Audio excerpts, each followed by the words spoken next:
Knowledge story channel میں خوش آمدید۔ آج کی کہانی کا نام ہے کارپینٹر گنگا ہو گیا۔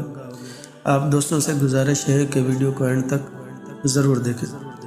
حضرت سیدنا موسیٰ کلیم اللہ علی نبینا علیہ الصلاۃ والسلام کی امی جان علیہ رحمت الرحمن ایک کارپینٹر کے پاس صندوق لینے گئیں تو اس نے پوچھا، تم نے لکڑی کے صندوق کا کیا کرنا ہے؟ تو انہوں نے سچ بتا دیا کہ اپنے بیٹے کو اس میں ڈال کر دریا میں ڈالنا ہے، ہو سکتا ہے وہ فرعونیوں سے بچ جائے۔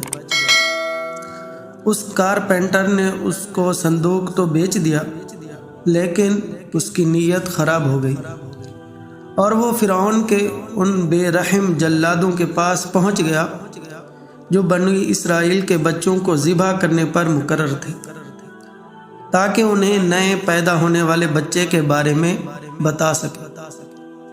جب کارپینٹر ان کے پاس پہنچا تو اللہ تعالیٰ نے اس کی زبان بند کر دی۔ اس نے ہاتھ کے اشارے سے سمجھانا چاہا تو فرعونیوں نے اسے پاگل سمجھ کر مارا اور وہاں سے بھگا دیا۔ جب وہ واپس اپنے گھر پہنچا تو اللہ تعالیٰ نے اس کی زبان کھول دی۔ وہ دوبارہ فرعونیوں کی طرف گیا تاکہ انہیں بتا سکے، مگر پھر گنگا ہو گیا۔ ہاتھوں سے اشارہ کرنے کی وجہ سے انہوں نے پاگل سمجھتے ہوئے اسے دوبارہ مارا۔ جب وہ گھر لوٹا تو اس کی زبان پھر ٹھیک ہو گئی۔ جب وہ تیسری مرتبہ انہیں بتانے کے لیے پہنچا تو زبان پھر بند ہو گئی اور اندھا ہو گیا۔ پٹائی کر کے پھر اسے بھگا دیا گیا۔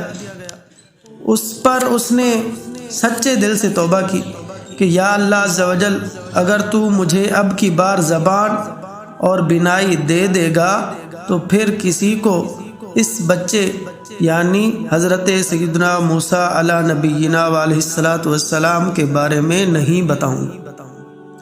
اللہ تعالیٰ نے اس کی توبہ قبول فرمائی اور اس کی بولنے اور دیکھنے کی طاقت لوٹ آئی۔ پیارے دوستو، اس حکایت سے معلوم ہوا کہ بری نیت کا پھل ہمیشہ برا ہوتا ہے۔ یہ بھی معلوم ہوا کہ اللہ تعالیٰ دشمنوں سے بچانے پر قدرت رکھتا ہے۔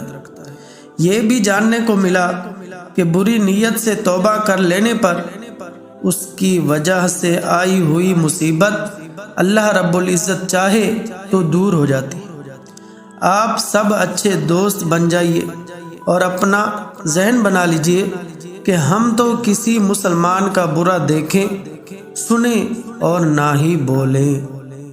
ویڈیو اچھی لگے تو لائک کریں، اپنے دوستوں کے ساتھ شیئر کریں، چینل کو ضرور سبسکرائب کریں۔ Thanks for watching. اللہ حافظ۔